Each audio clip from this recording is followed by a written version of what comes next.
from an early age, I learned that the catcalls and the whistling and the psst and the family and you see that kind of thing. From very young, I hated that. When I was about, I think I was 13, I was now coming into my own, and my dad used to be on the block climbing with the fellas and stuff. So one day I came home and I was really upset.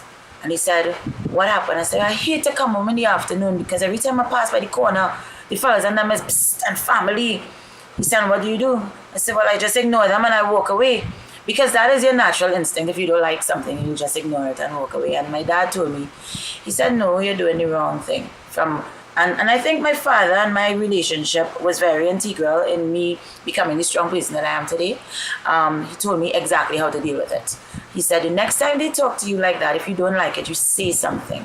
You stand up and you tell them you don't like it. So I said, I'm just this little person, and these are bigger guys than myself. And the next day, I was coming home and they started to do it again because it was an everyday thing. As soon as they see me coming, and I stopped and I said, "Listen, my name is not Psst and family. We're not related." I don't even know how I got so brave at that point. And they said, "Okay, well, what's your name?" I said, "It's Destra." "Okay, Destra. Good afternoon." It's okay, good afternoon.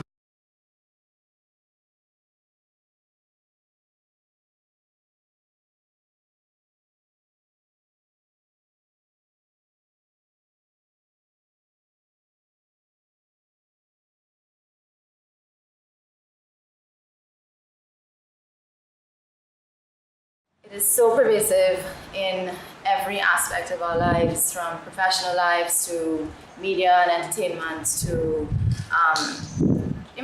just across the board. There's, to me, every single aspect of a woman's daily life in Trinidad and Tobago is permeated with some form of sexism. Over the past 20 years, progress has been made in legal and normative frameworks with the adoption of laws targeting women and the development of national gender policies in a few Caribbean countries. However, despite these positive trends, Caribbean women and girls still face challenges, persistent challenges, that impede them to fully enjoy the full spectrum of human rights. You have to break grounds with a lot of men out there who just feels that you just can't do it. You belong at home with the children. When you walk into a room, they don't expect that you'd say you're a politician, a senator, and then immediately the reactions change. They begin to ask you, "Well, why are you doing that? And something else you would rather be doing." There's a stigma about women working in politics, despite us having had a female prime minister. Sometimes now in that public life and public sphere, you need to be careful as to how you carry about yourself as a woman, because there's people waiting with their phones to post you up on social media to say, "Well, look at that member of parliament or that senator behaving." Those things, I think, can be corrected with this kind of awareness. The more we talk about it, the more we open up discussion spaces, change will happen. It's inevitable. And people were saying, well, with her example, we should not have another female leader. And you never hear that about the men. So men are judged as an individual. So if you are not well liked, you as a man, individually, you're not well liked. But if I am not well liked or seen as underperforming by some people, they'll judge my entire agenda. Being an upcoming woman, you don't really get taken seriously because you dress a certain way. And they think that because you dress a certain way, that you're easy. I had that done many times where they don't look at, your qualifications. They look at your face. To be honest with you, I think the mentality of the men in Trinidad is far different. The same men will go abroad and change because of the way people live there, and they get wiser, they have more respect for women. You are in charge of you. You are in charge of your own body. So if you feel to wind down low to the ground, you could wind down low to the ground. It doesn't give anybody else permission to slap you on your behind if you wind down low to the ground without permission. You understand what I mean? Or just come and take a wine just like that unless, you have permission from before we come to the party together and we're friends and we're hanging out. That's different. But if I don't know you don't assume that you can just come up to me and whine on me just like that. I Lucy, not you. I behave and loose. I loose, not you. You don't have permission. So I guess the moral of this whole thing is, as women, we could be liberated and we could be free to be and express and do whatever, you know, and just understand, men, guys, understand that you need permission first before you do anything. You have to respect us. You can work outside, but when you come home, you're a woman, you still have to do all the chores, and they would just sit and relax, which is not fair. Things that bothers me the most is the way in which women are spoken about on the radio, the way in which our songs perpetuate this idea of objectification of women. I think if we could stop and actually listen to the lyrics of the songs that we popularize, to the way in which radio DJs speak about women, to the types of marketing that surround certain parties. I heard one on the radio the other day for a club in Arima that was called Wives and Side Chicks. So the wives wear black and the side chicks wear white, and the man who shows up with a wife and a side chick gets a prize. There is nothing that identifies in that hierarchy that men and women are equal.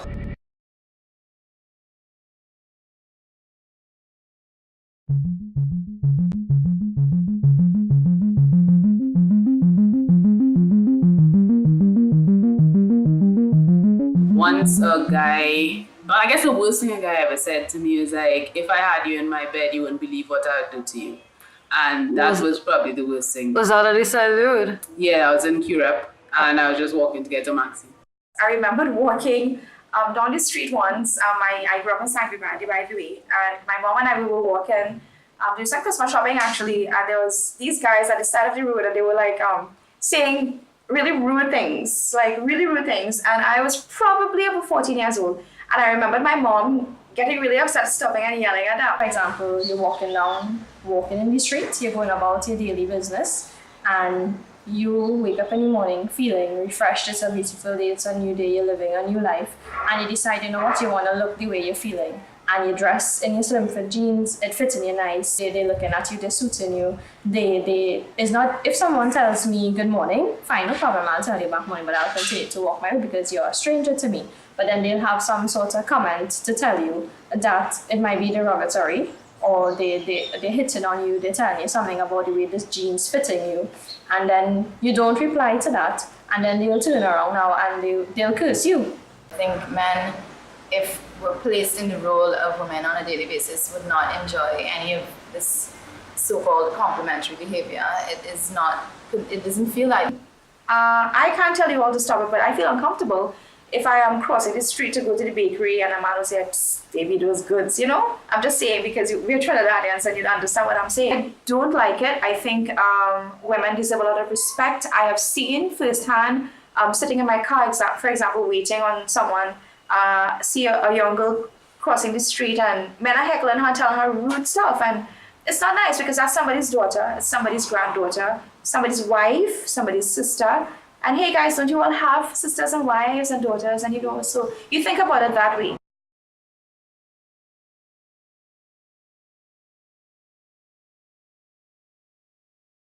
You get the impression that forever men have abused women and the society has accepted it. Not because they are bad people necessarily, because that is what they will learn. 2017 has been the year for the highest number of women murdered in Trinidad and Tobago. Most of the murders are as a result of domestic violence and abuse. About 1 in 3 Caribbean women are victims of intimate partner violence. There were so many incidences of women being beaten and killed. And everybody said, oh, this is terrible, oh, this is awful, but nobody did anything about it. So what I did is I started a shelter. I got a building that it belonged to the government, but it had been derelict for a good while. It had been stripped. The usual thing, the fixtures, the fittings, everything had been stripped. But they gave me the building, and I started the first shelter in Port of Spain for women and children. And I think it was about 3 weeks after I actually got possession of the building that Serval sent me the first residences. There was a woman who had 2 boy children. Her husband was very violent, wouldn't allow her to see any friends, any family. This is typical of somebody who is a control freak and wants to control people around him. He had, in fact, I since learned, killed somebody previously. But what he did was she was not allowed to go out of the house except to take the boys to school. And once or twice a week he'd come home drunk and make the boys get out of bed, and while she gave him dinner and he would talk rambling the way people do in their bed. Then he would rape her in front of the boys, and then he would go to bed and fall asleep and pass out. And one day she decided she couldn't stand it anymore. So she put a knife under her pillow, and when he was finished for the night, she reached for the knife and she was going to kill him. And then she thought, well, what's going to happen to the boys? He'll be dead, I'll be in jail. And she put the knife back in, and the next morning, with just their toothbrushes and their school books, she left the house. She went to Serval and asked for help. And Serval sent her to me with the boys. And in that one day, we got mattress and kerosene lantern and food and coolers. And I think she was so brave. She spent the night in that building with the boys. We had given her a radio and whatnot to keep them company, but by the end of the month, we had 5 families living. For me, it was like, no matter what you do and how much you try to do for the person, when they come, they always find fault, because now I realize it's because of the woman that he had outside. When he come home, he get angry by seeing me or looking at me, and he start to abuse by hitting. You know, there are a lot of blue marks in your body. I still have some on my back. If you look at it, it was that bad. Well, I went through it, and it wasn't nice at all for him to keep beating me. You couldn't even open your mouth, and he used to beat me, and my parents couldn't do nothing. My brother-in-law was there, they couldn't do anything. And it's not nice for men to do these kind of things to women. You know, if they like the woman, they should be nice to them. It used to actually hurt them. It was actually painful. Yes, it was painful, bruise up my eyes and, you know, all these kind of things. So. My dad, being not a very educated person at that point in time, he was very violent in the mood. He would come home on weekends, drunk. My mom will ask him, well, where's your paycheck? You need to buy this for the kids, you need to buy that for the kids. And asking that, you know, it created a problem where he became defensive, when he became aggressive. And it would start a whole big scenario, a whole big drama.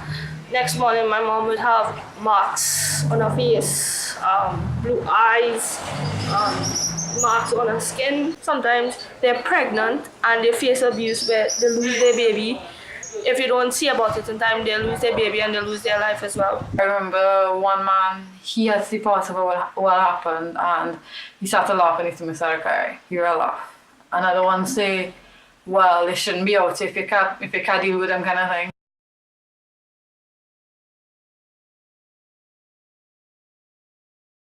Only 5 years old when I was molested by my grandfather. My family knew about it, but they did nothing about it because he was basically the breadwinner.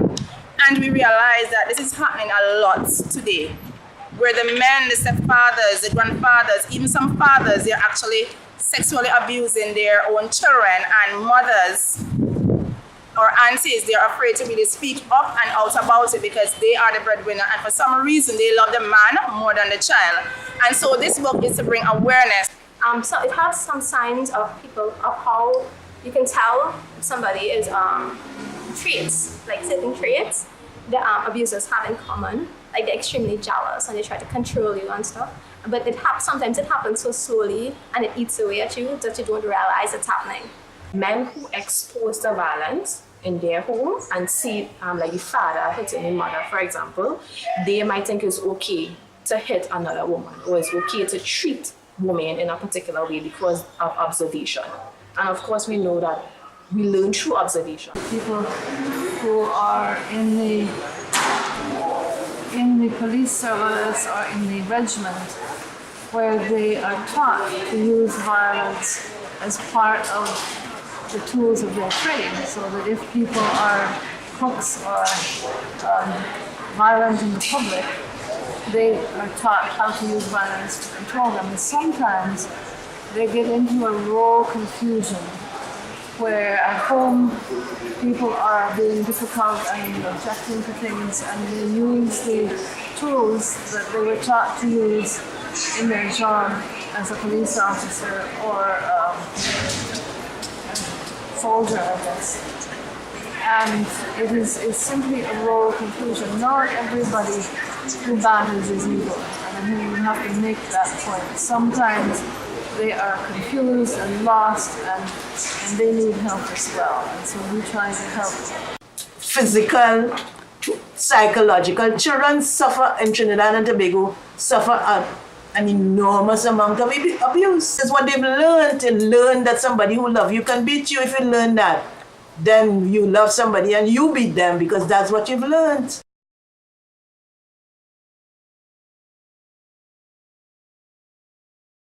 It's a hard situation to get out of, and people are not aware of how difficult I feel it is to actually come out of such an environment.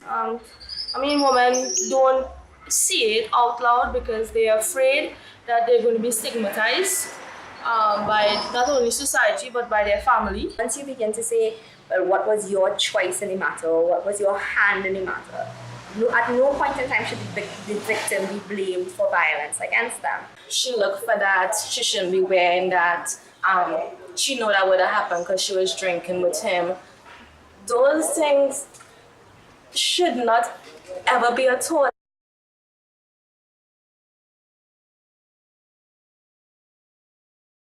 Domestic violence comes in two forms. It's psychological and the other is physical. Now you may not understand what I mean by psychological. Physical is when they literally hit you and like beat you up, and psychological is when they mess with your mind mentally. For example, they may say, "You're horrible looking," or "You're fat," or "You're not looking good these days. Look at your sister." If you don't do this, I'm going to leave. If you don't do that, I can find somebody better. And these are all mental abuse. Go see my grandmother. Mood change. I'm getting messages on my way. I'm getting messages while I'm there. Oh, how am I sure that you're ready to go by your grandmother? All of a sudden, you didn't know you had to go before. You had to explain and send a picture like, yeah, this is where I am, who I'm with. If it's a slap, if it's a hit, if it's a pinch, if it's a verbal abuse, you need to really acknowledge it because you don't want to be a victim. You don't want to have your children or your mother crying at your funeral because these things escalate. I hate it when I hear that a woman is afraid of a man. She can't be vocal, she can't speak, she can't say stuff because she might get a slap. You know, she can't raise her children how she sees fit. She can't input. You know, there's a certain level of freedom lost in the home. I hate that. I hate when I see women crying or I see bruises, you know, because for me, I grew up and I did have an aunt or two that were exposed to this. I did see tears in their eyes and I always tell myself, see me, no man hitting me, no man lashing me. But sometimes it's easier said than done, and we have a lot of women out there that feel helpless and demotivated, feel like they're nothing. You are beautiful, you are created by God in His own image and likeness, just like any other man out there. Nobody has permission to put their hands on you. So much might have happened in your past and you feel like nobody loves you, but the fact that they place a roof over your head, the fact that they might give you money, the fact that they might put clothes on your back, whatever it is the fact that they love you. Sometimes it's difficult to tell somebody they love you because they themselves have never heard it before, right? But believe in yourself and know that people believe in you. I believe in you because I went through it. It's important that women's rights become as natural as breathing air. Just because this one person is treating you like this doesn't mean that you should feel this way about yourself.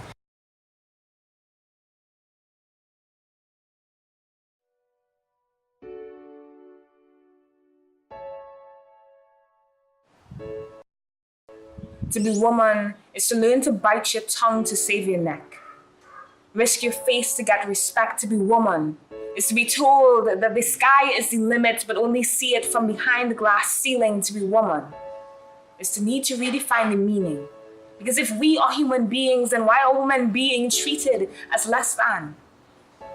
A girl deserves to carry her mouth as caress and cannon, to rise, a rose without need of thorn, born without the fear that stems from a soiled system where women's rights are still revolutionary. So we will fight spot till equality is not just another term in the dictionary, worm into every Adam's apple, until what it tastes like to be woman sits at the back of each man's throat. This is not an attack, but a call to act, because it affects us both. And she does not have to be your mother, or your sister, or your daughter. Because a woman does not need to be blood bound to you for her rights to matter too.